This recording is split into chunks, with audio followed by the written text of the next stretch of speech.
morning. What's going on? Happy Juneteenth. Getting this started today, what we're going to do, City of Waterbury, we're going to get to all of these events. So come on, hang out with us today. Juneteenth in the Brass City. Let's get it.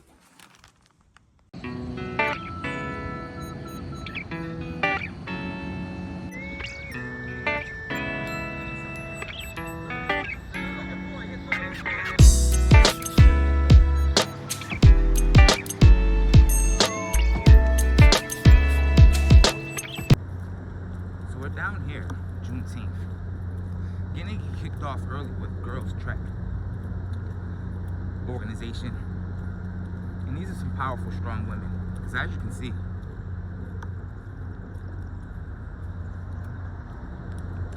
they're already way down there.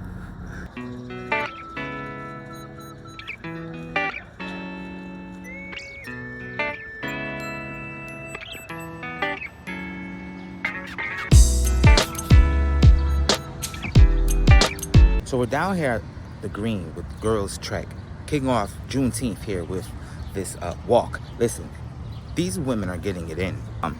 Let's hear a little bit more directly from them what Girls Trek is all about. Miss Nada Hall, and I'm leading the Girl Track crew for Waterbury. We're a national organization of women that are walking for Black women's health. We are likely to die 10 years earlier than any other nationality of people. So we're out walking for our health, and we're also walking for justice. We're walking for our ancestors this morning, celebrating Juneteenth. And Girl Track in Waterbury is actually sponsored by the Nest organization. They support us in really encouraging the things that we're doing in the community, collaborating with other organizations to really help move those initiatives that are so important to our people.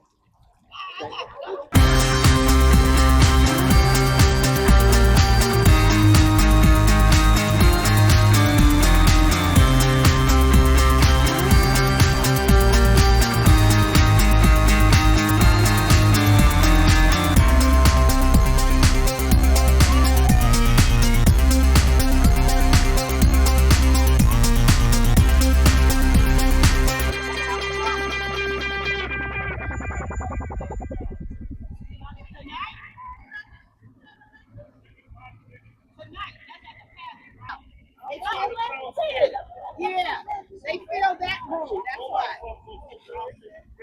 Yeah, well, it's downstairs. Oh, okay. Because that's what we're supposed to do. All right. Lift every voice and sing.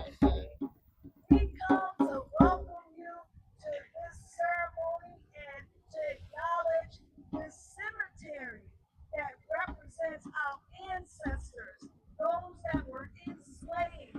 So I'm Rachel Guest. I'm the director of the Saddis Bronson Library, and I am also a historian.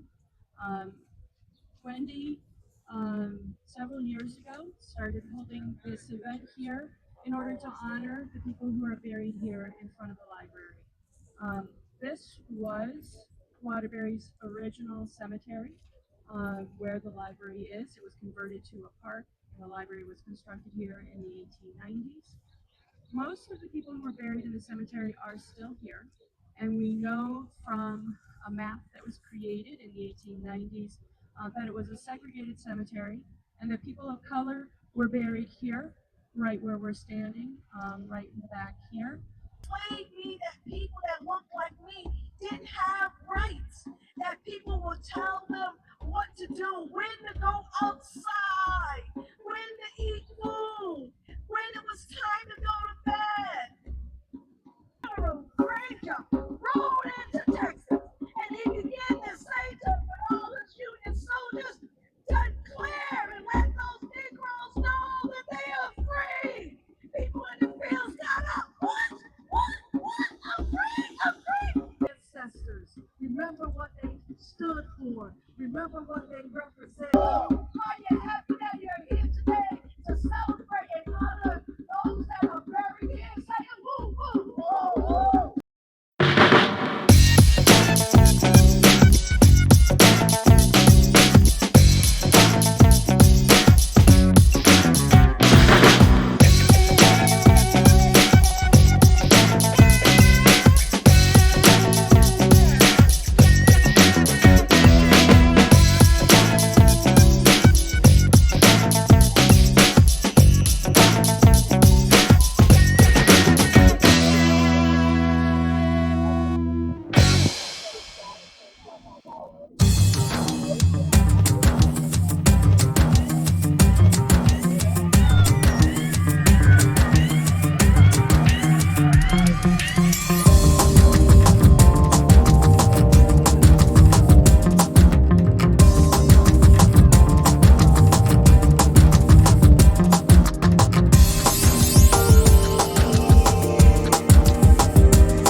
Good morning, everyone. Now I got you on side, but I need a little bit more energy.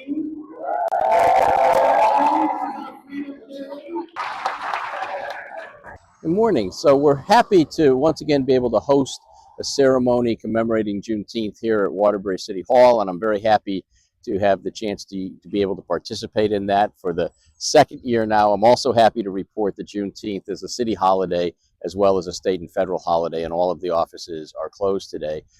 One of the things that I think is so wonderful about Waterbury is that it's a really big community made up of lots of different parts. It really is one big melting pot, and Juneteenth is just one more opportunity for people to come together, to remember the past, but also to build on that and to build a better future together. The more we come together, the more we see each other, the more we talk to each other, the much better city we're going to have in the future. And that's what days like today are really all about. Within the community. And many also wear red as part of the Juneteenth feast with red velvet cake and strawberry soda.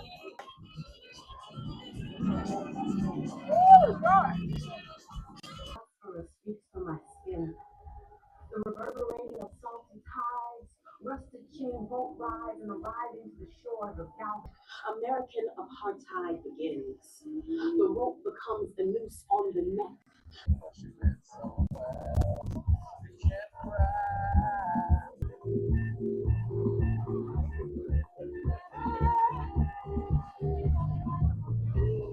And work together towards a more inclusive and equitable society.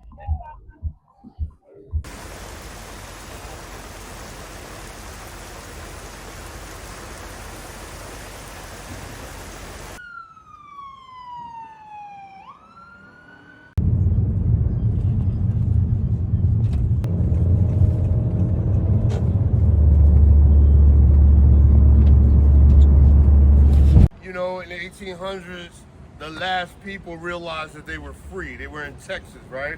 Well, we have been free for a couple years already, as far as the government goes. So Juneteenth really marks the day that the last slave, right? The last enslaved person in this country was free. You know what I mean? It's our Independence Day. When I say our, I mean power to the people. You can see the red, black, and green, right? It's our story, not history. Right? So this movement, Marcus Garvey, Ashe, Harriet Tubman, Ashe, Nat Turner, Ashe, right? Khalid Muhammad, Ashe, right? Dick Gregory, Ashe. These names, Madam C.J. Walker, right? Ashe, right? These are the people who was very loud, very boisterous about who they are and what they represent. Crazy busy day, Juneteenth. Started off with the girls' trek this morning. That was awesome. Then after that, we had the prayer little ceremony over at the library because of the slaves. Let's just call it what it is. The slaves that are still buried underneath the library. Then we had the flag raising. We're gonna have the black business. The women from the black business are getting together for a mixer. And there is a comedy show, but currently now we're gonna head over to the palace for their Juneteenth.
phenomenal event that's been planned tonight, Voices of Freedom Juneteenth event.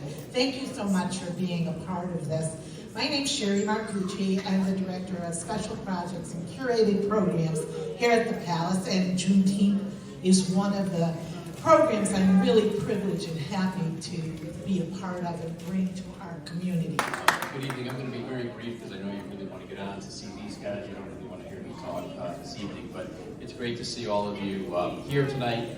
It's great to have this event occurring. The talented young people at 3D Music Academy, we've been to see them a couple of times. They do phenomenal work. My name is William Davis. I'm here from the city of Waterbury, Connecticut. I am the Executive Director of 3D Music Academy, where we provide music for children, the ages of 5 to 18, drums, piano, vocals, as you'll see our kids performing today.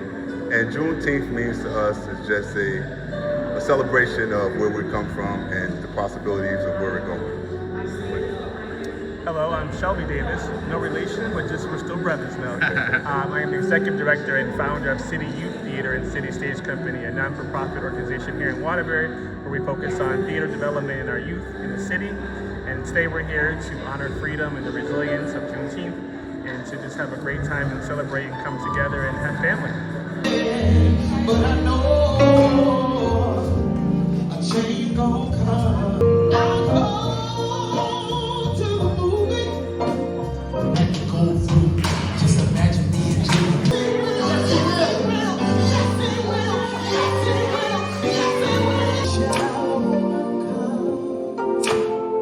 We shall overcome someday.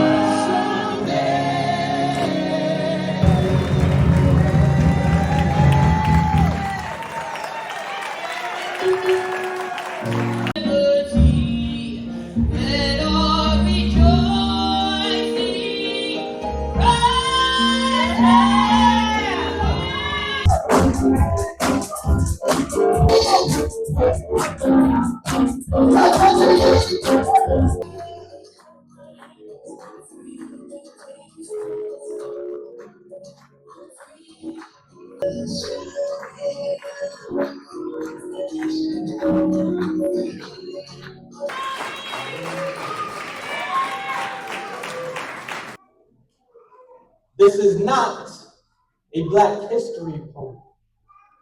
Race wars, rage wars, and Daytona, not on this here microphone, so I repeat, this is not a Black history poem.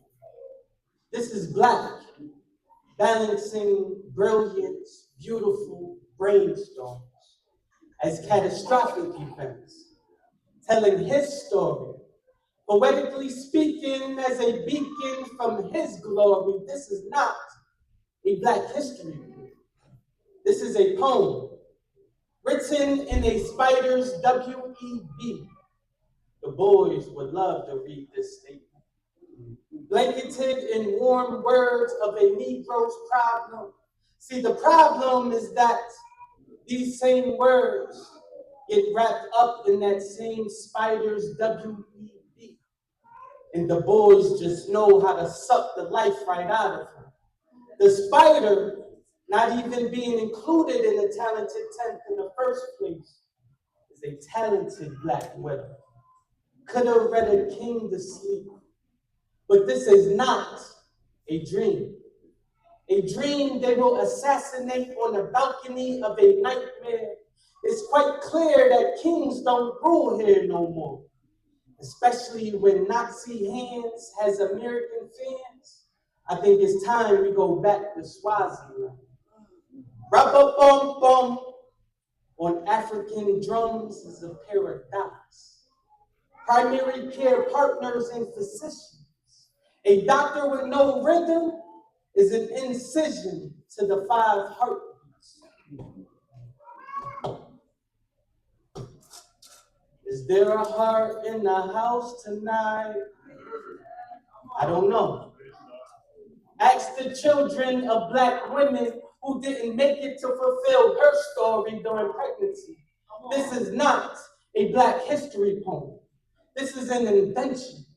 A poem with so much motion that it is only driven when the traffic light bulb goes on.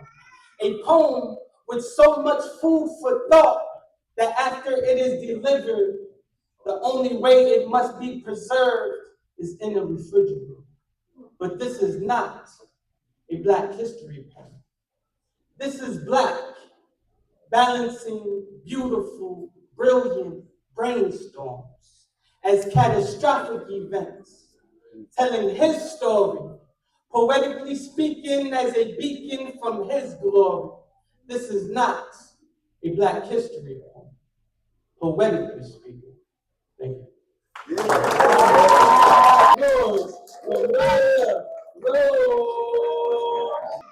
Yes, sir. I know with a colored boy mulatto not raised right, disrespecting the law. A criminal at the core of his DNA, Negro. Strip him down of all his humanity, revoke his right to vote, and set him off to fight the fires of the white wealthy for change. But no, it's not about race. Miseducate him and leave him to fend for himself among the chaos that is his history. We all don't deserve what comes to us if we don't keep our nose clean. Concrete wallpaper and liquor store hallways are no excuse. Pour yourself up in great. I did it. I got by. No one paved the way for me. Slavery has nothing to do with the politeness I choose to put in my voice. But boycotts and water hose beatings has nothing to do with my college fund. Crack, heroin, dirty dads, and single moms have nothing to do with my inheritance of love. My suburban security and ambition has no bearing on your decision to act a fool. Pull your pencil, speak to me proper, boy. A knee on the neck. Help the heart of this civilization. Make peace on the dead souls of our ancestors.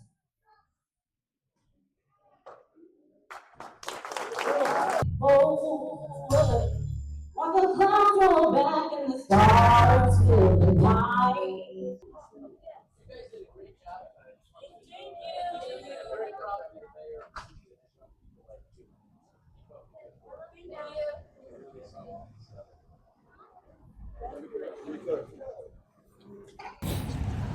Well, that's it, guys. It's over.